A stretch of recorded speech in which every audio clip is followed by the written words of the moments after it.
I always appreciate opportunities to speak to not just the people of Nairobi, but the general public.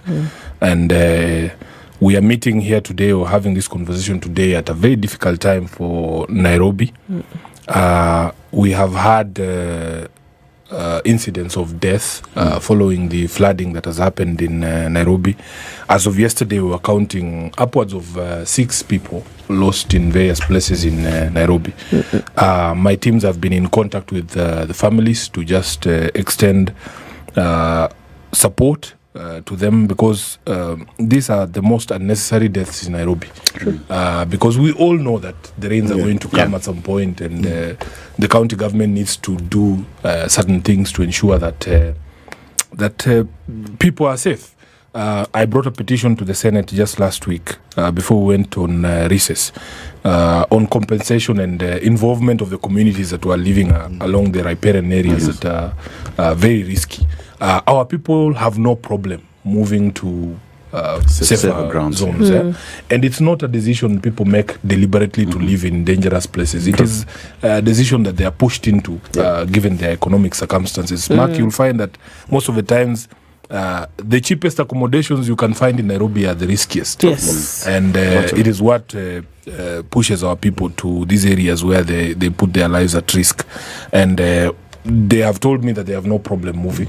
They just need to be involved, and the compensation that was promised, especially along the river corridors, has to be given. Number 2, as a Catholic myself, we are in mourning. Yes. We lost one of the most progressive popes. I said that is true. That if you are an avowed sinner like myself, you know, there are people who are very pretentious. They start telling us the way is infallible. Lost one of the most progressive popes, so that if you are an avowed sinner like Sifuna, this was the pope for us, that found in his heart to accommodate those of us who have fallen short of the glory of God. And as a Catholic, I continue to extend my condolences to the entire Catholic fraternity. I've seen a letter from the Archbishop of Nairobi, the Bishop Anyolo. There's a service tomorrow for that. And even as a family at home, I lost my auntie Mefa yesterday. She's the first wife of my late uncle Lawrence Sifuna. So again, condolences to the family. And so on and so forth. Yeah, but back to that question, if you look at the constitutional structure, the 4th schedule of the constitution has set out the roles of the 2 levels of government. When we come to say roads, there are only 2 roads or levels of roads stated in the constitution. We have national roads and we have county roads. It is that simple. So if you read the papers today in the Star, my deputy party leader, Abdul Swamad Nasir, the governor of Mombasa, has tried to explain this thing to those who appear like they don't know what is going on. Because it is not about sentiment. It is about constitutional purity. If the constitution has set out roads at 2 levels, there are county roads and there are national levels, national roads. So national trunk roads, everybody knows. The road from Mombasa to Malaba is a national road. That should be handled by the national government. But all these other roads fall under county governments. My party leader, who's one of the architects of this constitution, has been very clear that there is no role for us in Parliament to involve ourselves in matters of road construction. That my role as a senator, and it extends to members of the National Assembly as well, is oversight, representation of the people, and legislation. You know, so it is not possible for me as Sifuna, if I am also constructing things here in Nairobi, I cannot oversight myself. And that is where the debate is. And when you see somebody like Professor Nyong'o come out and say that the president, even the president claiming that let me manage the roads, first of all, he has more than enough on his plate. And he's struggling with whatever it is that is on his plate. He has national roads to deal with. Let county governments manage the county roads. That's just what the constitution says. So we have a levy that we collect. Every time you buy a liter of fuel, there is a certain percentage that goes to road maintenance levy. And what the members of the National Assembly have done is that because they are upset that the RMLF money is being fought over with the governors, they have decided that they are going to blackmail the entire devolution ecosystem. They're going to blackmail us. In the Senate, they're going to blackmail the governors to make sure that they get the RMLF. I was one of the senators. Blackmail how? I'll give you examples. Okay. During the debate on division of revenue, just the discussion about how much money goes to the county governments, so there was a stalemate. There was a stalemate between the figure that was proposed by the National Assembly and the Senate. Do you know the national government brought back the division of revenue, something that is unprecedented. After we have already passed it, they brought it back and said, oh, we are cutting back the allocation to counties to 380 billion from the 385 that we had given the previous year. And it was something that was unprecedented. In my reading and interpretation of the Constitution, the Constitution only envisages one division of revenue bill every financial year. So this financial year, we have had two. We passed one, then it was rejected and brought back to us, and they told us, oh, because of the Gen Z pricing, we had to abandon the finance bill. Now we are cutting back financing for the counties. So when we refused as a Senate, because if you look at the Article 96 of the Constitution, the Senate's entire existence is to protect devolved governments and devolution. So if you tell me that you're going to reduce the allocation to counties, naturally, I am sworn to defend the position of the county governments and the people. So during that stalemate, we go into what is called mediation. We have a committee from the members, a committee that is made of members of the National Assembly and members of the Senate.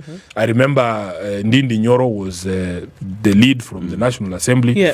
And they come to the room and tell us, Sifuna, at that time, the governors have gone to court on this question of RMLF. And they tell us, no RMLF, no division of revenue. Can you imagine? That is how they take hostage the entire devolution. Because the counties are waiting for you to pass the Division of Revenue Act so that they can receive money. They can know how much money is coming to them so that they can plan. So they tell us, we are not going to pass this thing until you guys, in fact, they were so condescending, telling us, oh, Sifuna, you go and speak to your governors, tell them to withdraw that case on RMLF before we have any discussion on anything. How much are we talking about here? Because let's put it in perspective. This so in terms it's of about 60. It's about 60 billion in terms of road maintenance levy. And the members of parliament are insistent that they are the ones to control that kitty, so that they are the ones to run road maintenance in the country. And yesterday, one of them, wenyewe wanajisema, one of them who's loud-mouthed enough, he came out and said they inflate the cost of CDF projects and road projects so that they can make money and live lavishly. Because once he's the one who is in charge of the roads, they don't even consult the county governments. They don't consult the county governments on the CDF projects that they want to do. It's like we are running two parallel governments that don't speak to each other. And two parallel constitutions. So if for as long as this money for RMLF is assigned to the member of parliament for, I don't want to say a constituency, because they'll start crying. He is the person who determines which contractor is going to get that road, to do that road, and then wanakutana nyuma ya tent vile mmoja wao mwenyewe ametuambia. And that should not be the case. So in fact, the argument we have made as ODM is that there is no legal footing. The courts have said as much, because as you know, the courts have already declared funds such as the CDF unconstitutional. There is now a bill that has been published to amend the constitution to entrench all these funds in the constitution. It's undergoing public participation. And our position, and the position I take, luckily for me, I take instructions from only one boss. I only have one boss, who is Raila Amolo. So all these other riffraffs shouting here and there, I don't really care what they have to say. I take instructions from one person. So Baba has been very clear that in fact, members of the National Assembly have no business engaging in road construction. He has come to the defense of devolution on this particular issue, and he has directed that members of the National Assembly from ODM must support devolution. And I was happy that at the burial in Siaya recently for his long-time bodyguard, the leader of minority in the National Assembly, who's an ODM member, the Honorable Junet Mohammed, committed to making sure that members of ODM support the position that has been taken by the party. Okay. And in fact, the tiff that I was getting into with some of these characters from Kenya Kwanza is that we have not had the president defending devolution. In fact, he is an enemy of devolution when he stands up and says, leave it to me. To me. Yeah, that is not what the constitution says. He has national roads to deal with. Na zimemshinda. So awache governors wafanye county roads as required by the constitution. Number two, the leader of majority in the National Assembly, Kimani Ichung'wah, has said nothing. Has said nothing at all in defense of devolution. In fact, he, all the time when he rises on the floor of the House, he wants to characterize the governors as the problem with devolution. But Mark, if you interact with these issues, I'm telling you this country is in a problem. And I am convinced that if we don't sort out national leadership, it doesn't matter what these people are doing here at the county level. You will always struggle. Because the people at the helm, the top, if they don't believe in devolution, do you know, Mark, we say, okay, we have passed the Division of Revenue Bill. It says Nairobi County is going to get 20 billion Kenya shillings. So the county governor has to start preparing a budget based on what the Senate has passed, right? Yes. But that money never ever gets to the counties in time. We pass something called a disbursement schedule. Yes. A disbursement schedule is supposed to say every single month, county government of Nairobi will receive 1.2 billion Kenya shillings. The National Treasury never follows that disbursement schedule. So why do we pass these things? You know? Then you see it and you rack up a lot of pending bills. It's impossible for counties to plan. To operate. You know, to operate. So if you don't get a person who actually believes in devolution in the national government at the top, then nothing is going to happen. And clearly, William Ruto is not the right person because he's saying he wants to take away county functions. Provided guidance because Mzee was the person who crafted these road agencies. At that particular point in time, we still had a unitary system. We didn't have the new constitution. No. Now, he has said boldly, and it is a position that we have taken as a party, and it's a position that I follow. So if you want to come after me, know that you are not coming after Sifuna, you are coming after Raila. Baba amesema ya kwamba in the current constitutional dispensation, we actually don't need Kura and Kera. Because all those roads, there are only two roads. Yes. Two classifications of roads, the national roads and the county roads. So Kera has no business existing. It has no business existing. Let those roads, because those roads are classified as county roads, be managed by the county governments. Kenya Urban Roads Authority need not exist at the moment under the constitutional dispensation that we have. So that is the position. The problem is, Mark, is money. Right, that's it. Conclude or finish the work of representing exactly people. Because you see, representation is a daily thing. You represent people in all the platforms that you get, including here, including in parliament, and in all the spaces that you occupy. So I don't countenance, or I don't imagine a situation where you would be done with legislative business and representation business. But the truth is, we exist. For instance, we senators, we don't have any funds to build anything. We don't have, but we do exist. We have a job to do and we do it well. As a person elected to represent, to legislate and to oversight, if you look at the scorecard in the past 2.5 years, the Senate has done extremely well. Just last week, we were passing a law to give financial independence to county assemblies. Do you know that because of that simple amendment to the public finance management law, you allow greater oversight in the counties? Because imagine the assembly and its functions and its running depending on the whims of the governor. There is a famous form they used to call Form C, that if the CEC for finance is not available to sign that form, there is no drinking water in the county assembly. How are you supposed to oversight people?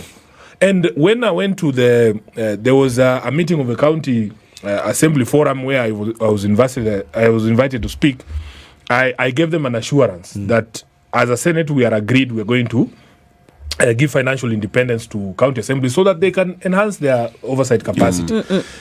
We have passed, just the other day, there's a bill that I sponsored on transparency in the electricity billing system, transparency in the energy sector, just basic things like disclosure of beneficial owners of these independent power producers and so on and so forth. I have now started my second amendment, the second legislative proposal that I've made, to make sure that county governments set aside some money, 1% of whatever money they receive on their county revenue fund, to support registered sporting associations, so that every time the Nairobi County Boxing Association has a tournament, in Vihiga or Mombasa, they don't walk around with a begging ball in our offices saying they want 100,000 shillings to travel. The county government of Nairobi, if you look at their budget, there is no single line allocation of money for sporting associations. How are you supposed to nurture talents?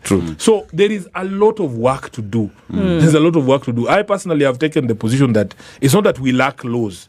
We have laws, sufficient laws, but it's just the bad manners in this country that every time we have to tie the hands behind the back of the people with executive power even more and more. So every time we try to tighten.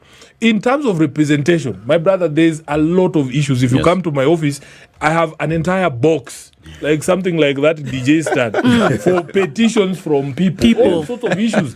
People have issues in promotions of police officers, promotion of teachers. You have seen members of the National Assembly handing out TSC letters. Have you ever seen Sifuna do those things? I mean, it's just ridiculous. It is. So, if we focused on our mandate as members of parliament, people elected in the Senate and the National Assembly, there's actually enough work to do. You don't have to be running around. So you sometimes just wonder why my colleagues cannot see how powerful the institution of parliament would become if we just stayed true to the oath of office that we took.